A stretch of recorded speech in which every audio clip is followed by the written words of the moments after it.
मंडळी, तुमच्याकडे सत्ता असेल तर तुम्हाला अनेक चांगली विकास कामं, लोककल्याणकारी कामं करता येतात. मात्र ही कामं करत असताना जर तुमच्यामध्ये अहंकार निर्माण झाला, आमच्यासारखं आम्हीच असा जर आविर्भाव तुमच्यामध्ये तयार झाला, तर तो आविर्भाव गाफीलपणाची जागा घेतो आणि आपल्यामध्ये निर्माण झालेला गाफीलपणा ऐनवेळी आपल्यामध्ये फितूर निर्माण करतो. आणि हे फितूर आपल्याला कधी दागा देतात हे आपल्याला कळत सुद्धा नाही आणि त्यावेळी वेळ निघून गेलेली असते. असाच काहीसा प्रकार लोकांच्या चर्चेमधून ऐकायला मिळाला मान तालुक्यातील भारतीय जनता पार्टीच्या बाबतीत. त्याचं झालं असं की कुकुडवाड जिल्हा परिषद गटामध्ये ग्रामविकास मंत्री जयकुमार गोरे यांचे चुलत बंधू अरुण गोरे आणि सातारा जिल्हा मध्यवर्ती बँकेचे उपाध्यक्ष अनिल भाऊ देसाई यांच्यामध्ये या ठिकाणी थेट लढत झाली. या थेट लढतीमध्ये अनिल भाऊंनी अवघ्या हजाराच्या आतील फरकानं अरुण आबांचा पराभव केला. यामध्ये अरुण आबा कुठं कमी पडले, अरुण आबांचा पराभव होण्याची नेमकी कारण काय आणि अनिल भाऊ का विजयी झाले, यासह आपण चर्चा करणार आहोत. भारतीय जनता पार्टीला मान तालुक्यामध्ये अपेक्षित असं यश का मिळवता आलं नाही. बिदाल आणि आंधळी हे जिल्हा परिषद गट सोडता मार्डी, गोंदवले, बुद्रुक आणि कुकुडवाड जिल्हा परिषद गटामध्ये भारतीय जनता पार्टीला सपाटून मार का खावा लागला, या संदर्भातच सविस्तर चर्चा या व्हिडिओच्या माध्यमातून आपण करणार आहोत. तर नमस्कार मंडळी, मी एकनाथ वाघमोडे आणि आपण पाहता एक्का-वन न्यूज. या व्हिडिओच्या सुरुवातीला एक रामायणातील प्रसंग आपल्या डोळ्यासमोरून जातो. तो प्रसंग असा की प्रभू रामचंद्राच्या पत्नीचं म्हणजे सीतामातेचं हरण केल्यानंतर रावण आपल्या पुष्पक विमानात बसून महासागराच्या वरून जात होता. महासागराच्या वरून जात असताना त्याच्या मनात एक समज निर्माण झाला की एवढा मोठा सागर पार करून हे वानर आणि नर म्हणजेच राम आणि लक्ष्मण आपल्या लंकेत येऊ शकणार नाहीत. मात्र ज्यावेळी सागरावर सेतू बांधला गेला आणि राम लक्ष्मणासह अख्ख्या वानर सेनेनं लंकेमध्ये प्रवेश केला, त्यावेळी रावणाचा समज गैरसमजामध्ये परावर्तित झाला. गैरसमजामध्ये परिवर्तित झाल्यानंतर रावणामध्ये जो निर्माण झालेला अहंकार होता त्याची जागा गाफीलपणानं घेतली आणि त्याच्या दरबारामध्येच असलेला त्याचा सक्का भाऊ असलेला बिभीषण मात्र रामाला येऊन मिळाला. प्रभू रामचंद्राकडे आल्यानंतर बिभीषणाला शरण मिळाली आणि रावणाच्या वधाचं वर्म, कुंभकर्णाच्या वधाचं वर्म यावेळी त्या बिभीषणानं प्रभू रामचंद्रांना सांगितलं आणि प्रभू रामचंद्रांनी त्या ठिकाणी रावणाचा वध केला. आणि अगदी असंच काहीच चित्र या मान तालुक्यामध्ये घडलं. कुकुडवाड जिल्हा परिषद गटामध्ये अरुण गोरे हे फाईट देत असताना अरुण गोरे सुरुवातीला त्या ठिकाणी नवखे उमेदवार म्हणून सगळ्यांना परिचित होते, चर्चेत होते. मात्र अरुण गोरेंनी त्या ठिकाणी कार्यकर्त्यांची मजबूत फळी बांधली. त्या फळीच्या आधारे लोकांपर्यंत त्यांनी प्रचार यंत्रणा अगदी आक्रमकपणे राबवली. काहीही झालं तरी कुकुडवाड जिल्हा परिषद गट जिंकून देसाईंना शह देण्याचा त्यांचा प्रयत्न होता. मात्र देसाईंनी आपल्या प्रचाराचा आक्रमकपणा न दाखवता अगदी शांत पद्धतीने छत्रपती शिवाजी महाराजांच्या गनिमी काव्याचा वापर त्या ठिकाणी प्रभावीपणे केला. आणि तो वापर करत असताना देसाईंनी अगदी शांतपणे प्रचार केला. होम टू होम त्यांनी मतदारांपर्यंत आपलं विजन मांडलं आणि हे विजन मांडल्यानंतर ते विजन सत्यात कसं उतरलं तर त्याचा निकाल जाहीर झाल्यानंतर अरुण आबांचा त्या ठिकाणी पराभव झाला. अरुण आबांना त्यामध्ये ज्या कार्यकर्त्यांनी अरुण आबांची उमेदवारी मागून घेतली होती त्याच कार्यकर्त्यांमधील काही लोकांनी, भारतीय जनता पार्टीच्या विश्वासू शिलेदारांनी त्या ठिकाणी फितुरी किंवा दगाबाजी केल्याचं चित्र, एक चर्चा भारतीय जनता पार्टीच्याच लोकांमधून ऐकायला मिळाली. आणि खरंच त्या ठिकाणी तसं झालं का? आणि तसं झालं असेल तर भारतीय जनता पार्टीचे कार्यकर्ते, उमेदवार त्या ठिकाणी गाफील राहिले आणि त्या गाफीलपणामुळेच हे फितूर निर्माण झाले आणि या फितुरांमुळेच त्या ठिकाणी अरुण गोरेंचा पराभव झाला असं म्हणायला हरकत नाही. दुसरा गट बघायचं झालं तर मार्डी जिल्हा परिषद गट, स्वर्गीय सदाशिवराव पोळ तात्या यांची सत्ता अखंडपणे या मान तालुक्यानं, खटाव तालुक्यानं बघितलेली आहे. शरद पवारांचे विश्वासू शिलेदार म्हणून स्वर्गीय पोळ तात्यांकडे बघितलं जातं. मात्र या निवडणुकीमध्ये स्वर्गीय पोळ तात्यांच्या सुना, सख्या जावा म्हणजेच भारती पोळ आणि सोनाली पोळ या एकमेकींच्या विरोधात उभ्या ठाकल्या.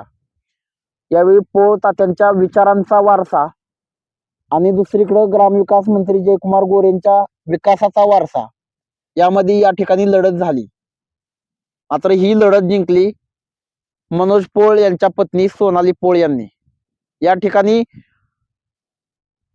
विचार या ठिकाणी लोकांनी मनात घेतला आणि त्यामुळे या ठिकाणी राष्ट्रवादीला विजय मिळवता आला. त्याचबरोबर मार्डी गटामध्ये भारतीय जनता पार्टीच्या पराभवाचं दुसरं कारण या ठिकाणी लोकांच्या चर्चेमधून असं ऐकायला मिळालं की गणांतर्गत उमेदवारीची जे काय साठलोट त्या ठिकाणी तयार करण्यात आलं. मार्डी गणातील उमेदवारी वरकुटे म्हसवड गणात दिली गेली आणि वरकुटे म्हसवड गणातील उमेदवारी मार्डी गणात दिली गेली. यामुळेच त्या ठिकाणी मतदारांनी भारतीय जनता पार्टीला नाकारलं. ऐन निवडणुकीच्या काळात कुकुडवाड असेल किंवा मार्डी जिल्हा परिषद गट असेल या ठिकाणी अगदी उन्हाळ्याची तीव्रता जाणवायला सुरुवात झाली आहे आणि त्याच दरम्यान पाण्याचा खळखळाट त्या ठिकाणी आपल्याला बघायला मिळाला. तरी पण या ठिकाणी पोळ तात्यांच्या विचारांना या ठिकाणी मतदारांनी कौल दिला. भारतीय जनता पार्टीकडून उमेदवारीचं जे काही गणांतर्गत साठलोट तयार करण्यात आलं होतं ते या ठिकाणी आपल्याला डावललेलं बघायला मिळतंय आणि त्यामुळेच मार्डी जिल्हा परिषद गटामध्ये भारतीय जनता पार्टीचा पराभव झाला.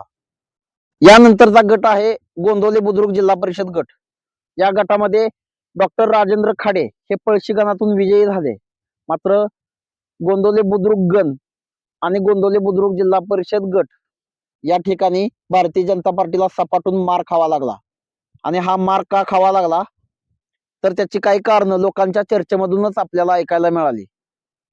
भारतीय जनता पार्टीकडून जे उमेदवार दिले होते त्यांना प्रचार यंत्रणा अगदी जोमानं राबवता अजिबात आली नाही. ज्या लोकांना आपलं विजन उमेदवारी करताना सांगायचं असतं त्या प्रकारचं विजन आपल्या भाषणातून किंवा आपल्या शाब्दिक फेकीमधून त्या ठिकाणी भारतीय जनता पार्टीच्या उमेदवारांना मांडता आलं नाही. दुसरीकडं राष्ट्रवादीकडून जे उमेदवार मैदानात होते त्या उमेदवारांनी भारतीय जनता पार्टीच्या उमेदवारांना थेट आव्हान देऊन चर्चेसाठी निमंत्रित केलं होतं. एकीकडे प्रभाकर देशमुख यांच्या मार्गदर्शनाखाली लढणारे भारतीय जनता पार्टीच्या विरोधातील राष्ट्रवादीचे उमेदवार आणि ग्रामविकास मंत्र्यांच्या मार्गदर्शनाखाली लढणारे भारतीय जनता पार्टीचे उमेदवार यांच्यामध्ये प्रचाराच्या दरम्यान असेल किंवा आणखी इतर ठिकाणी जी यंत्रणा राबवायला पाहिजे होती त्यामध्ये खूप मोठा फरक या ठिकाणी आढळून आला आणि त्यामुळेच भारतीय जनता पार्टीला पळशी गण सोडता गोंदवले बुद्रुक गट आणि गोंदवले बुद्रुक गणामध्ये पराभव पत्करावा लागला. हे झालं भारतीय जनता पार्टीच्या अपयशाचं या ठिकाणचं कारण.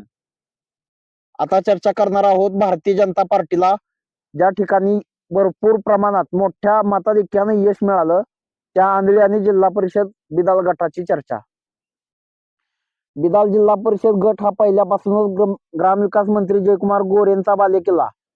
मात्र या ठिकाणी ग्रामविकास मंत्र्यांना शह देण्यासाठी राष्ट्रीय समाज पक्ष आणि मित्र पक्षाच्या आघाडीच्या वतीनं लताबाई शिवाजी बरकडे यांना मैदानात उतरवलं गेलं. मात्र त्यांना अपेक्षित असं यश या ठिकाणी मिळवता आलं नाही.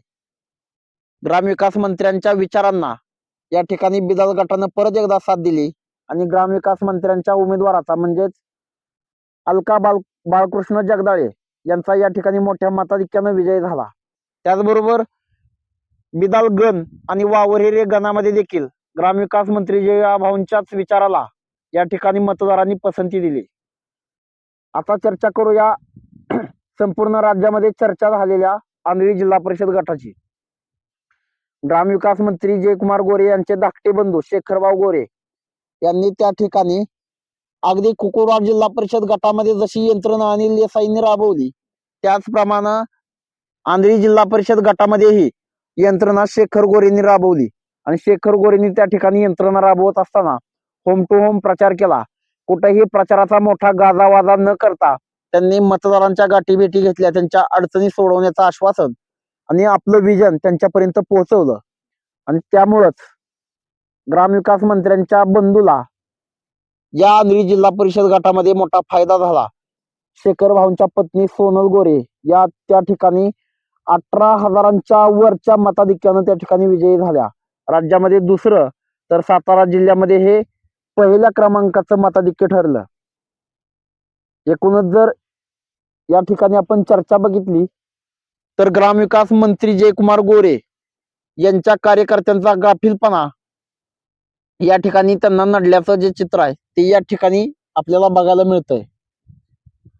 आणि त्यामुळेच भारतीय जनता पार्टीला नाही म्हणलं तरी हे वास्तव स्वीकारावं लागेल आणि येत्या निवडणुकीत अगदी जोमानं तयारी करून परत एकदा हे तिन्ही गट आपल्या ताब्यात कसे येतील यासाठी प्रयत्न करणं गरजेचं आहे. त्याचबरोबर राष्ट्रवादी काँग्रेस पार्टीला बिदाल आणि अंधळी जिल्हा परिषद गटामध्ये पराभव पत्करावा लागला आणि त्यानंतर ओढवलेली नामुष्की या गटामध्ये प्रयत्न करून दूर कशी करता येईल यासाठी विचार विनिमय करून याचं आत्मपरीक्षण करणं खऱ्या अर्थानं गरजेचं आहे. धन्यवाद.